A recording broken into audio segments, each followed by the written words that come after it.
Olá, sejam todos bem-vindos ao 3,5, o podcast para quem gosta de carros da Fiat. O meu nome é Jacó Paz, eu sou editor de livros e fanboy da Fiat. Por aqui a gente vai conversar semana sim, semana não, sobre as novidades da marca, eletrificação, segredos, histórias, além da cultura do carro italiano, na qual estão inseridos os modelos da Fiat, mas também das marcas que estão em seu entorno, reunidas sob o guarda-chuva da Stellantis.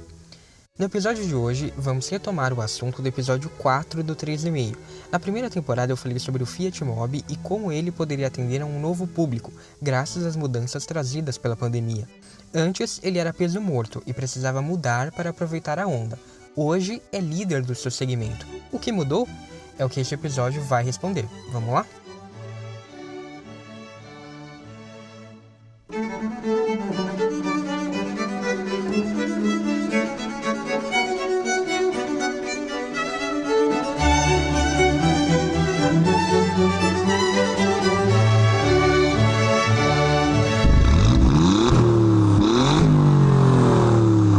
Os episódios do 3,5 estreiam simultaneamente no YouTube.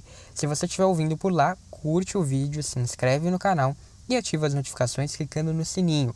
Se você estiver ouvindo nos tocadores, clique em seguir no Spotify, no Apple Podcasts e no Amazon Music, ou em inscrever-se no Google Podcasts. E tem outras opções, tá? Para conferir todas, além de conteúdo extra e os links para as referências citadas aqui neste episódio e em outros, é só acessar bit.ly/3,5 podcast. As novidades do dia a dia, fotos de carros da Fiat e posts especiais estão nas redes sociais do 3,5, então segue lá o @3,5 podcast no Facebook e no Instagram.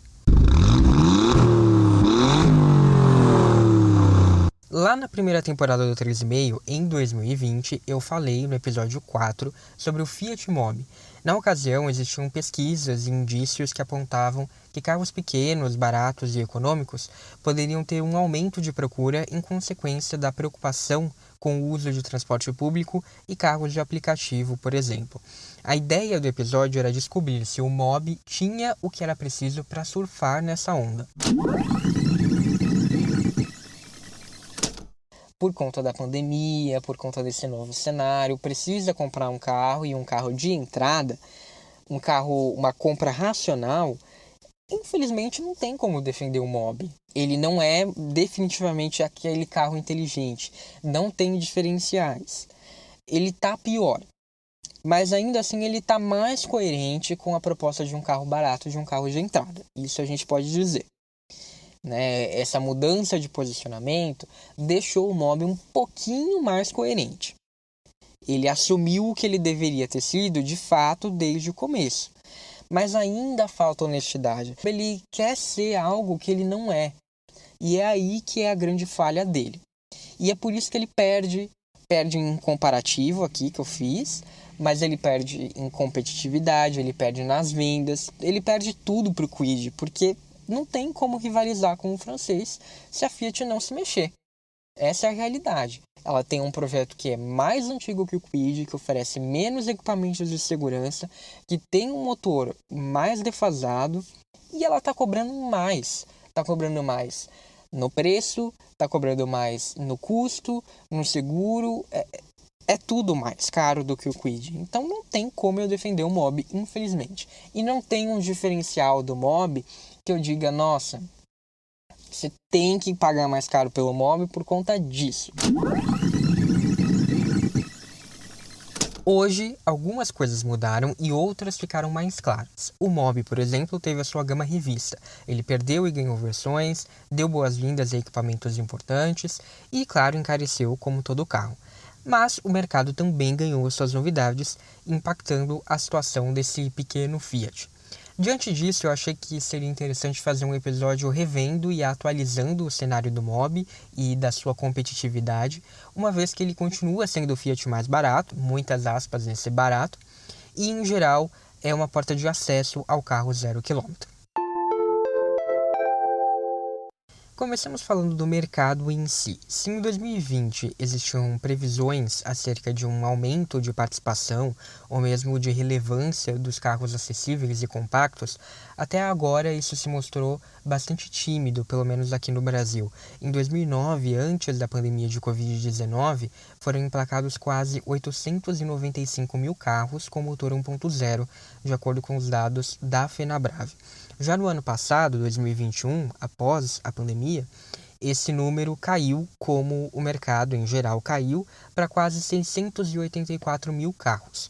Só que a participação dessa motorização aumentou. Em 2019, era 39,5% de todos os carros vendidos, contra 43,9% no ano passado. Vale dizer, no entanto, que os modelos equipados com motor 1.0 turbo entram nessa conta também, é claro.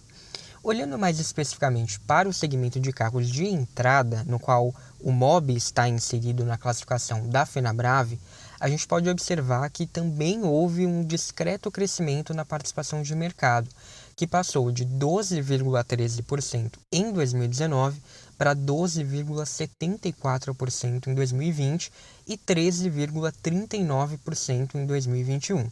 No primeiro trimestre deste ano, no entanto, em 2022, o número está em 10,58%, ou seja, menor do que todos esses anos. Há de se considerar também que esse aumento até o ano passado se deu com menos competidores, porque em 2019, além do Mobi, essa categoria contava com o Renault Kwid, que era o líder, o Volkswagen Gol, o Fiat Uno, o Toyota Etios, o Volkswagen Up e o Chery QQ. Atualmente, como a gente sabe, só sobraram o Gol, o Mobi e o Kwid. Mas, no ano passado, ainda havia também o Uno. E apenas esses dois Fiat conseguiram melhorar o resultado em relação a 2019. O Uno passou de 19.928 emplacamentos para 20.555 em 2021, enquanto o Mobi cresceu de modo mais expressivo. Ele foi das 53.444 unidades em 2019 para 65.847 no ano passado. No primeiro trimestre de 2022, o Mobi assumiu a liderança e até março deste ano ele emplacou 13.325 unidades contra 11.402 do Kwid e só 6.355 do Gol. O Fiat tem quase 42% do segmento até agora neste ano. Portanto, sim, o que esses dados mostram é que os carros de entrada de fato ganharam relevância no mercado de 2019 para 2021. Só que os números não são tão vistosos quanto as tendências apostavam, porque é um crescimento bastante tímido, né? Vamos ver qual que vai ser o cenário ao fim deste ano, porque, como eu falei, por enquanto a participação de 10,58% está bem abaixo do que de todos esses últimos anos, 2019, 2020 e 2021.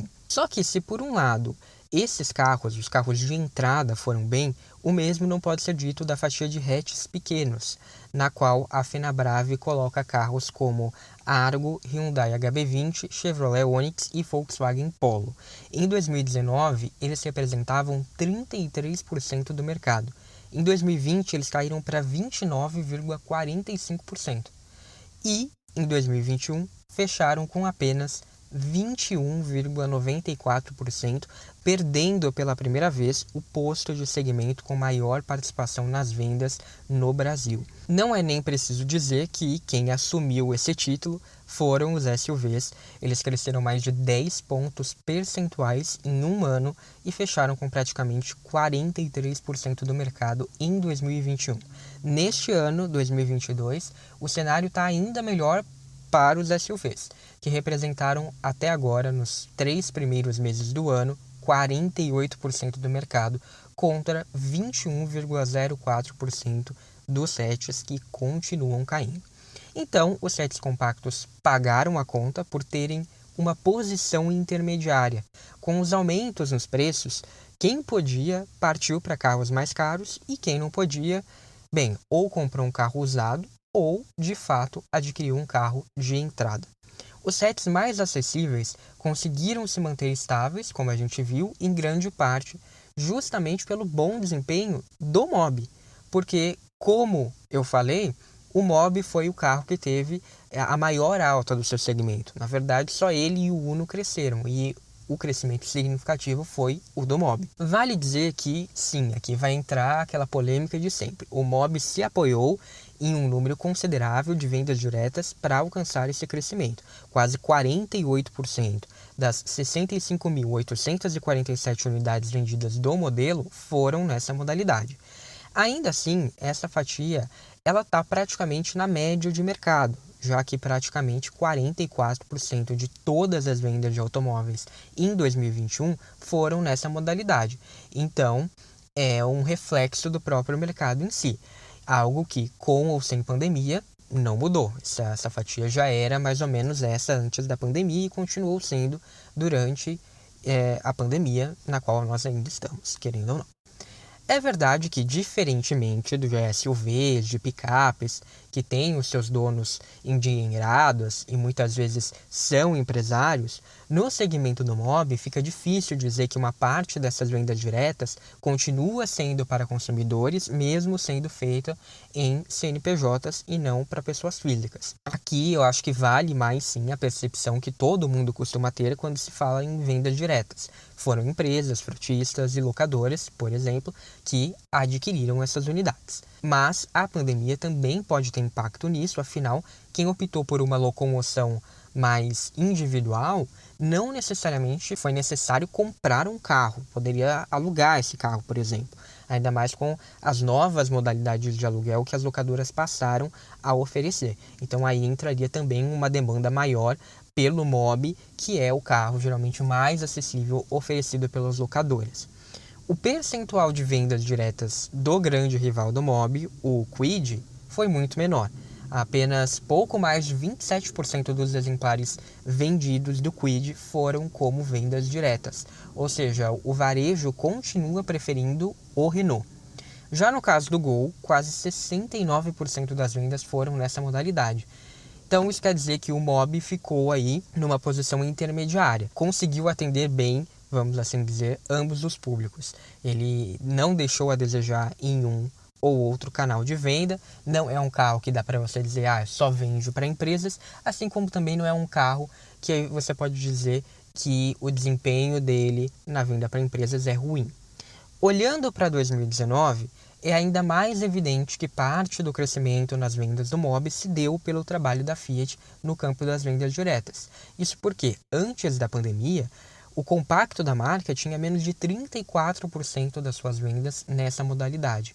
É provável que a montadora tenha aos poucos incrementado esse canal, pensando na saída de linha do Uno, que teve em 2021 mais de 97% das suas vendas concentradas em CNPJs.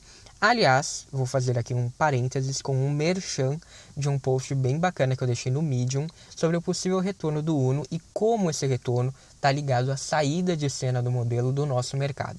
Eu vou deixar o link nas referências deste episódio e no Instagram do 3,5 você também encontra uma versão resumida e, se quiser, o link para o post. Mas o que mais pode explicar a mudança de chave do Mobi? Por que eu falo mudança de chave? Em 2019, como a gente viu, ele era apenas o terceiro colocado do seu segmento.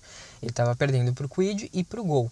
E esses dois carros tinham uma boa vantagem, porque esses dois rivais emplacaram mais de 80 mil carros, enquanto o Mobi não chegou nem nos 55 mil.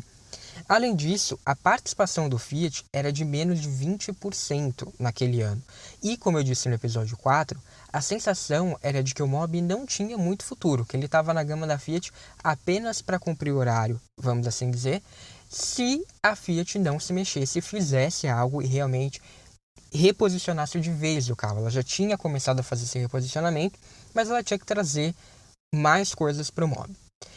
Em 2021, o Mobi fechou em segundo lugar na fatia de carros de entrada. Ele ficou praticamente empatado com o Gol, já que ambos tiveram um pouco mais de 31% de participação, e o Kwid ficou com 25%. Além disso, como eu falei agora há pouco, o Fiat foi o único a apresentar um crescimento expressivo nos números. E agora, em 2022, ele é o líder dessa categoria. Então, o que mudou, além do mercado, para explicar isso? Como eu disse no episódio 4, a Fiat precisava mexer no Mobi se ela quisesse surfar na onda que a pandemia poderia trazer nessa tendência de carros de entrada. Ela, enfim, estava assumindo que o hatch não era um carro inteligente, uma nova proposta de mobilidade, como ela quis vender no lançamento, e na prática ela estava aproximando o modelo mais da ideia de ser um carro barato, acessível, de entrada. E isso passou a dar certo no momento em que a marca de fato trouxe novidades interessantes para o seu hatch de entrada ao longo desses 2 últimos anos. Mas antes, há outras razões para, além do Mobi em si, que ajudam a entender o que aconteceu. Para começar, a gente teve o fator estrada, que foi um lançamento de grande impacto para a Fiat, porque ele iniciou um movimento de reaproximação da marca com o público brasileiro. A nova geração da picape era tão esperada que levou o público de novo às lojas da Fiat só para ver o carro. E isso é importante porque, por mais que eles não comprassem a estrada especificamente, as pessoas que vão às lojas, elas podem mudar de ideia, elas podem se interessar por outro modelo, elas podem de repente conhecer um carro que elas não conheciam antes. E não à toa, após o lançamento da estrada, todos os modelos da Fiat passaram a vender mais. Do Mobi ao Cronos, passando até pelo Uno, que ficou 1 ano a mais no mercado graças ao bom desempenho que teve. É lógico que o lançamento da estrada por si só não foi o que garantiu todo esse novo cenário para o Mobi e para os outros Fiat. Mas foi como uma onda que a estrada trouxe e acabou empurrando o crescimento junto com algumas outras medidas da Fiat. Por exemplo, ela fez o seu reposicionamento, mudou a comunicação com os clientes, deu visibilidade aos seus carros no Big Brother Brasil e, em plena pandemia, ela conseguiu manter o nível de produção como outras marcas não conseguiram. Eu já falei de todos esses pontos aqui no podcast, vou deixar os links no Medium se você não ouviu, mas o que importa aqui é que o Mobi, obviamente, também se aproveitou desse cenário. O reposicionamento da Fiat fez com que ela atualizasse os seus principais modelos com uma nova identidade visual e mudanças nos pacotes de equipamento, revendo o custo-benefício dos seus carros. No caso do Mobi, a marca atacou exatamente os pontos que eu levantei no episódio da primeira temporada. Por exemplo, em 2020, surpreendentemente, a Fiat colocou no hatch uma central multimídia melhor do que a do próprio Argo, a mesma U-Connect de quinta geração que estreou na estrada e também equipa a Toro. Com isso, o Mobi passou a ter a melhor conectividade do seu segmento. Essa central tem conexão Android Auto e Apple CarPlay sem fio, tela de 7 polegadas com ótima resolução, 2 entradas USB, interface bonita e amigável, é rápida, é intuitiva e assim, é um grande avanço, porque como eu falei no episódio da primeira temporada, o Mobi mais caro naquela época tinha que ser equipado como opcional com um rádio Bluetooth. Não tinha nem a opção de central multimídia. Então, realmente é uma mudança muito grande nesse quesito. Além da nova logotipia em grade, volante, chave, na manopla do câmbio, a versão Like, que é a mais vendida, ganhou novos para-choques dianteiros, nova moldura na caixa de rodas e novas calotas. Mas o principal foi a maior altura livre do solo entre os eixos, que passou a ser de 19 centímetros, e o maior ângulo de entrada da categoria com 24 graus. Isso foi uma boa resposta ao Kwid e o seu posicionamento de SUV dos compactos, e fez do Mobi um carro ainda melhor para transpor obstáculos como valetas, lombadas, buracos, que o asfalto ruim das grandes cidades apresenta aqui no Brasil. A Fiat também trouxe de volta a versão Way, quer dizer, não pode falar isso, ela criou a versão Tracking. Essa configuração chegou para ser a topo de gama da linha, contando com caracterização aventureira, que faz sucesso entre o público brasileiro, seguindo o mesmo novo ajuste da Like em termos de suspensão, de altura do solo.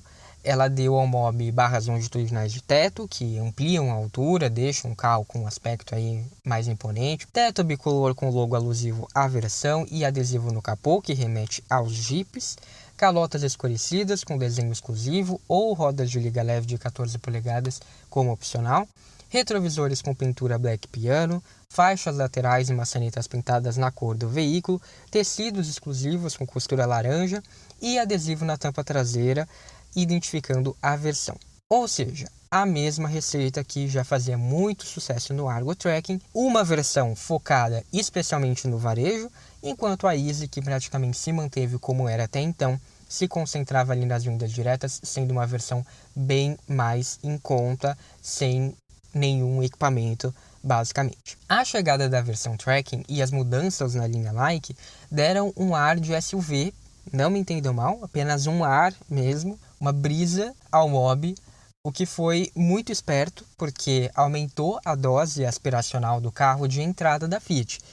Quando a Fiat faz isso, ela associa o Mobi a um segmento mais caro, que é objeto de desejo da maioria do público, e passou a oferecer uma imagem de maior valor agregado a um carro que tinha pouquíssimos diferenciais de mercado. Como eu falei lá na primeira temporada, assim, só valia a pena comprar um Mobi se você fosse fã da Fiat ou se você tivesse dirigido ele e achado muito melhor do que os concorrentes. Se você tivesse gostado muito mais do que os concorrentes. Porque preço, custo-benefício, manutenção, consumo, segurança, tudo isso ficava aquém no Mobi se você comparasse principalmente com o Kwid. E a Fiat também abriu caminho para que os aumentos sucessivos de preço que viriam a seguir fossem um pouco mais justificáveis, uma vez que agora o Mobi tinha um conteúdo um pouco melhor e também melhorado a sua imagem. Esse sutil reposicionamento e a conversa com o novo público, graças à chegada do Mobi Tracking, foi o que permitiu a Fiat acabar com a versão Easy na linha 2022. Quando a linha 2021 foi lançada, em outubro de 2020, a Easy custava R$ 38.990, contra R$ 46.490 da Like e R$ 47.390 da Tracking. Notem como essa segunda tinha um preço estratégico e muito vantajoso para o consumidor do varejo, porque era uma diferença muito pequena. Hoje, apenas com as duas últimas na gama, o Mobi parte de R$ 61.990 na Like e R$ 64.990 na Tracking. Se você estiver no estado de São Paulo, R$ 63.967 e R$ 67.035 respectivamente. Sim, em menos de 2 anos foram mais de R$ 15 mil de aumento, o que representa uma alta de 33% nos preços. É um absurdo. Por isso eu digo que a mudança de perfil dentro da gama do Mobi foi uma jogada esperta, afinal, não daria para justificar mais um carro pelado como o Easy custando mais de 55 mil. É lógico que os aumentos vieram acompanhados de novos equipamentos para atenuar esse péssimo cenário econômico do país. Em maio de 2021, o Tracking ganhou volante multifuncional com solid teto com porta-objetos e espelho auxiliar, 4 alto-falantes e 2 tweeters e a central multimídia de 7 polegadas. Tudo isso virou item de série. Já em janeiro deste ano, 2022, o Mobi ganhou mudanças que melhoraram o seu consumo de combustível. O motor Fire Evo foi adequado para atender às novas normas de emissão do Procon VL7 e, com isso, teve uma melhora no consumo de gasolina e de etanol, tanto no ciclo urbano quanto no rodoviário. A redução foi de até 7,9% e foi possível por conta de novos ajustes no gerenciamento eletrônico do motor, resultando em um consumo de até 15 km por litro com gasolina no circuito rodoviário. Essa melhora faz o Mobi ter uma autonomia bem impressionante de mais de 700 km com somente um tanque de combustível. Sem contar que, enfim, o Mobi aposentou o tanquinho de partida frio. Quem faz uso do etanol vai ter partidas mais rápidas por conta do sistema de pré-aquecimento de combustível e essa tecnologia facilita a ignição, reduzindo a emissão de poluentes, ajudando também nos índices do Proconv. Outro item que ajuda nessa conta é o sensor de pressão dos pneus. O Mobi ganhou o ITPMS, que faz o acompanhamento contínuo da pressão dos pneus e, se detectar perda de pressão em um ou mais deles, faz um alerta na cabine. Além de ser um aviso antecipado em caso de furos, serve como aviso quando os pneus estiverem com baixa pressão, o que contribui para que o Mobi tenha sempre uma boa eficiência por conta dos pneus calibrados adequadamente. Por fim, no mês passado, a Fiat lançou a linha 2023, com a oferta de controle de estabilidade, controle de tração e assistente de partida em rampa em todas as versões. São itens opcionais, sim, o que é uma grande mancada da Fiat, até porque o Kwid os traz de série, mas não deixa de ser um avanço, porque a opção de inclusão do controle de estabilidade é um marco pela primeira vez na história da empresa. Todos os modelos da Fiat podem ser equipados com esses equipamentos de segurança. E o Mobi Tracking ganhou a tão desejada cor cinza extrato lançada no Pulse, foi o primeiro modelo a herdar essa cor, que para mim já está ficando um pouco enjoativa, mas enfim, o público gosta bastante. Então, hoje o Mobi vem sempre equipado com ar-condicionado, direção hidráulica, travas e vidros elétricos dianteiros, sensor de pressão dos pneus, airbag duplo e freios ABS com EBD. A Tracking conta ainda com o sistema multimídia Uconnect, que é opcional na Like. Além dos itens de segurança, que custam cerca de R$ 700, tem uma variação entre São Paulo e o resto do Brasil, mas é nessa faixa, é possível incluir como opcional retrovisores elétricos, alarme, volante multifuncional com regulagem de altura e rodas de liga leve. E, em comparação com o seu rival francês, o Mobi ainda deve faróis e lanternas em LED, que não tem nem como opcional em nenhuma versão, airbags laterais também, e um rádio mais simples na versão de entrada, porque ela vem sem rádio e não tem nem como opcional, só a central multimídia mesmo. Também poderia trazer alguns opcionais da Tracking como itens de série, né? Por exemplo, além dos controles de estabilidade e tração mais wheel holder, os retrovisores elétricos, a regulagem de altura do volante e dos cintos, a abertura interna do porta-malas ou o alarme. Mas a situação hoje está bem mais parelha do que quando a gente falou do Mobi lá na primeira temporada. O Kwid Zen, por exemplo, custa R$ 61.090, uma diferença de R$ 900 para o Mobi Like. Já o Kwid Intense com teto bicolor é mais caro que o Tracking, custa R$ 67.890. E mesmo se a gente considerar o teto normal, o Kwid ainda é R$ 200 mais caro. E tem o Kwid Outsider, mas ele traz basicamente as mesmas coisas, o que muda ali é mais no visual. E é mais caro ainda.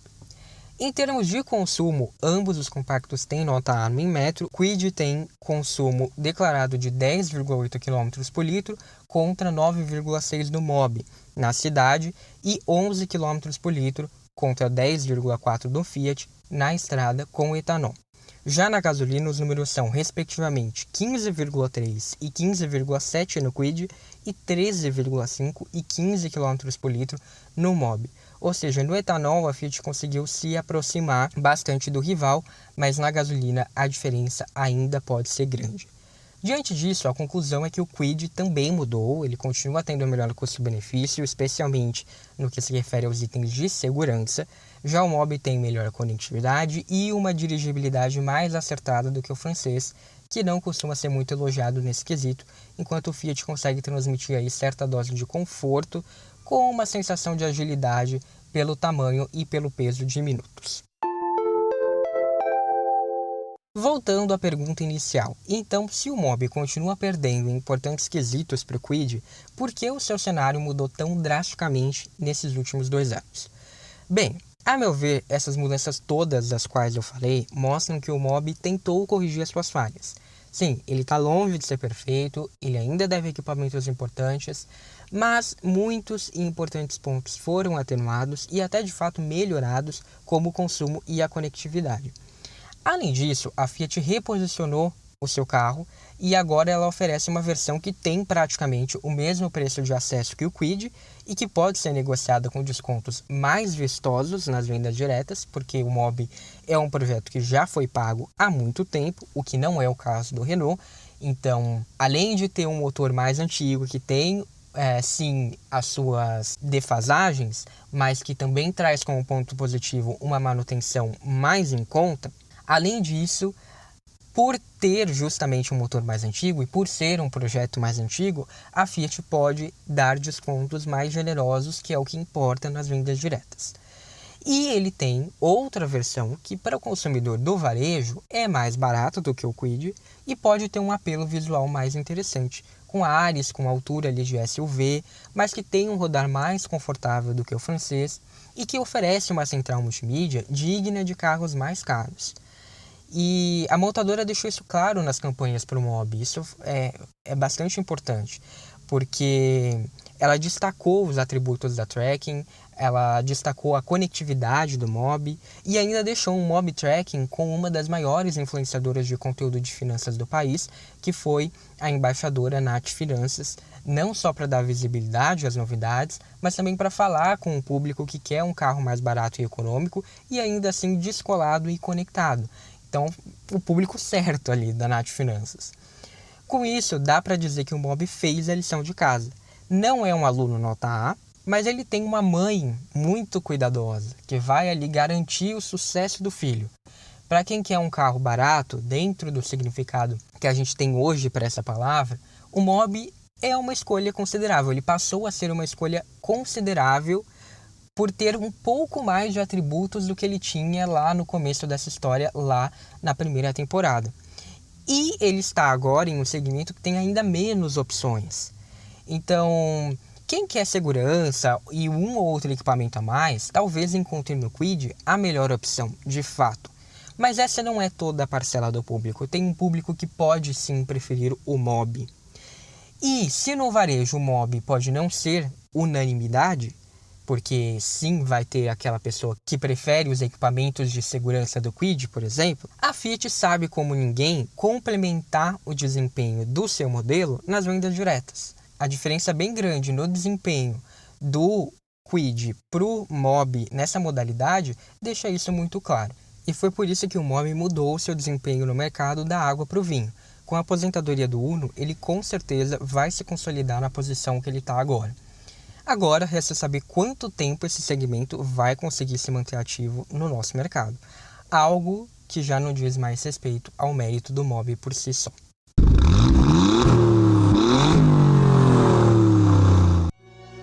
Por hoje foi isso, muito obrigado a você que me escutou até o final, eu espero que você tenha gostado do que ouviu. Se sim, escreve aí pra mim, deixa a sua mensagem nos comentários ou me manda um e-mail no 3emailpodcast@gmail.com dizendo o que você acha que fez o Mobi mudar da água pro vinho. Um abraço e até a próxima, ou no @3emailpodcast nas redes sociais.